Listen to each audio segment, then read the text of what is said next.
आज पंजाब असम्बली के इजलास के अंदर अपोजिशन ने पुरजोर तरीके से इस पॉइंट को उठाया, हुकूमत को शर्मिंदा किया और भरपूर एहतजाज किया। आज जो सूबा पंजाब की सूरत हाल है, सूबा पंजाब आज जल रहा है। लॉ एंड ऑर्डर की सिचुएशन अपनी बदतरीन कंडीशन के अंदर है। ये जो रात से शुरू होने वाला मैसेकर, ये जो अपना कत्लो गारत की जो दास्तान जो इन्होंने खून से लिखी, जो सुबह तक जारी रही, और उसके बाद अब वो हालात पूरे पंजाब के अंदर गली कूचों में फैल चुके हैं, जहां 282 के करीब जो लोग शहीद हुए, 1600 के करीब लोग जख्मी हुए। आज हमने उस पॉइंट को उठाया और हुकूमत से जवाब लेने की कोशिश की, जो उनके पास कोई जवाब नहीं था, कि जब शहबाज शरीफ साहब यहाँ चीफ मिनिस्टर थे तो मावराए अदालत यहाँ कत्ल होना शुरू हो गए थे। अभी मॉडल टाउन की सानिया मॉडल टाउन के जिसके अंदर 14 लोग शहीद हुए थे, उसकी कार्रवाई का कोई जवाब नहीं आया, उसकी इन्वेस्टिगेशन का कोई जवाब नहीं आया।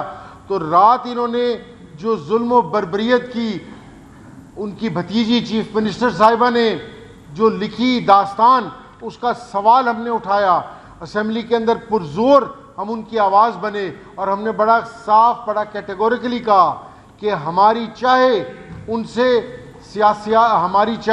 सियासी राहें अलग हों, लेकिन हमारे चेयरमैन ने सिखाया है कि मजलूम का हर तरीके से और हर वक्त साथ देना चाहिए।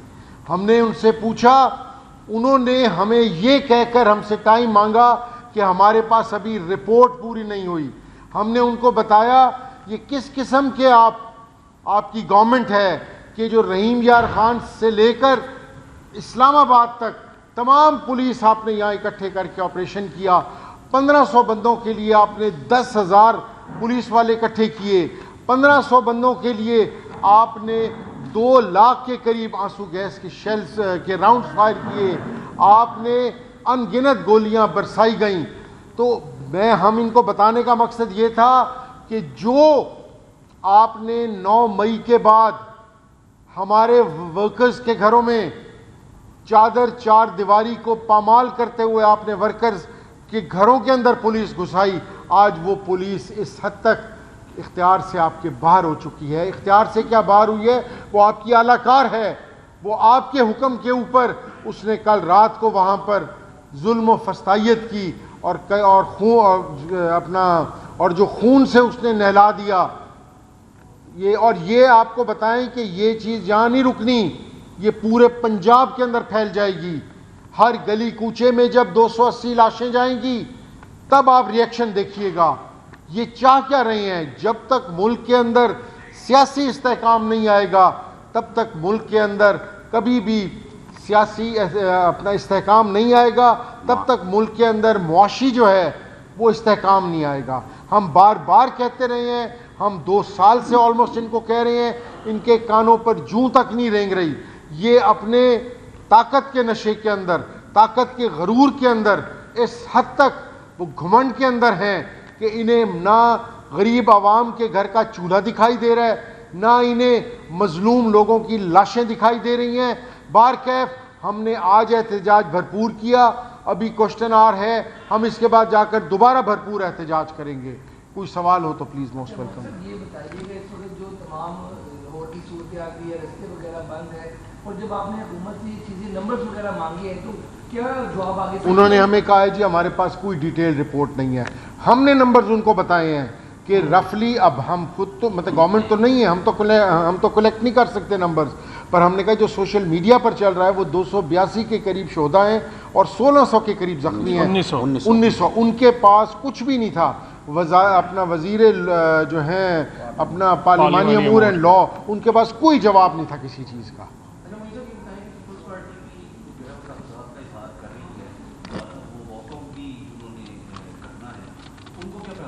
देखिए, हमने पिछली दफ़ा भी कहा था on the floor of the house, हम आज भी कह रहे हैं कि अगर आप कुछ करना चाहते हैं आवाम के लिए पंजाब की, तो आप गवर्नमेंट बेंचेस छोड़ें, ट्रेजरी बेंचेस छोड़ें, हमारे साथ आकर बैठें और हमारे साथ मिलकर जो आवाम के हकूक़ की आवाज़ उठाएं और इस सियासी लड़ाई के अंदर हमारे साथ शाना बशाना चलें। और आज जो बिल लेके आ रहे हैं ये, उस बिल को कैसे देखते हैं?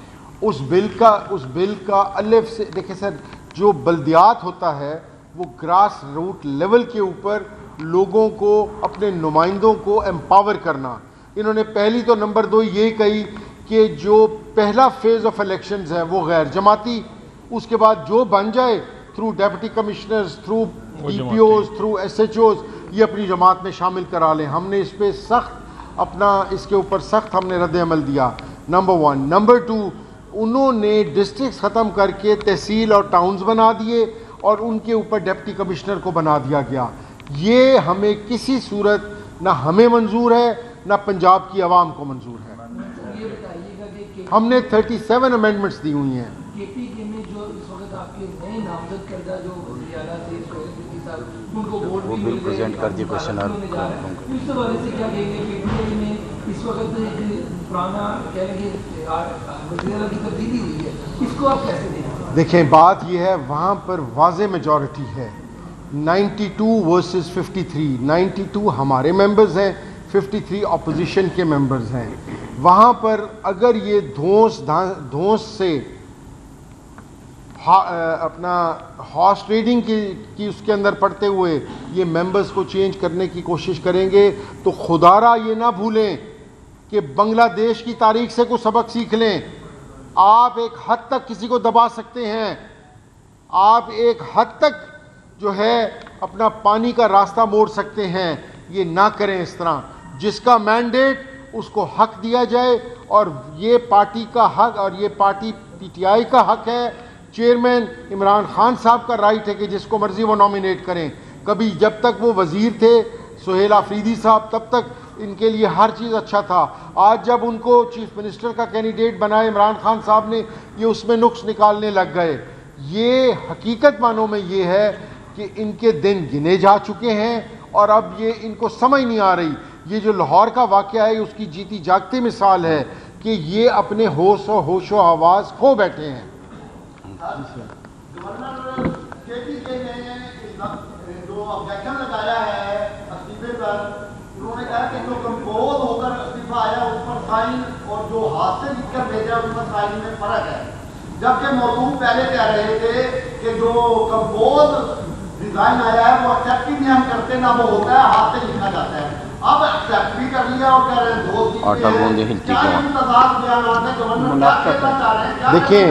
देखें जी, बात ये है जैसे कि पहले बात हुई, ये बुखलाहट का शिकार हैं। चीज़ें आहिस्ता आहिस्ता इनके हाथों से निकल रही हैं। आवाम जो कि महंगाई से तंग थी, जो कि लॉ एंड ऑर्डर से तंग थी, आज जब ये उनके दिए हुए मैंडेट पर शब खून मारने के सारे ये बहाने हैं कि जी लिखा हुआ क्यों है, हाथ से लिख कर दें, टाइप किया हुआ क्यों है, सिग्नेचर्स फ़र्क हैं, आटा गूंदते हुए हिलती क्यों है। बात यह है कि सच सच है, और सच और हकीकत ये है कि जो हमारी वहाँ पर एब्सोल्यूट मेजॉरिटी है, और अगर इसको इन्होंने चैलेंज करने की कोशिश की, इसको उन्होंने अक्सरियत को अक़लियत में बदलने की कोशिश की, तो वल्लाह बिल्लाह इस मुल्क का बहुत बड़ा नुकसान हो जाएगा। Thank you.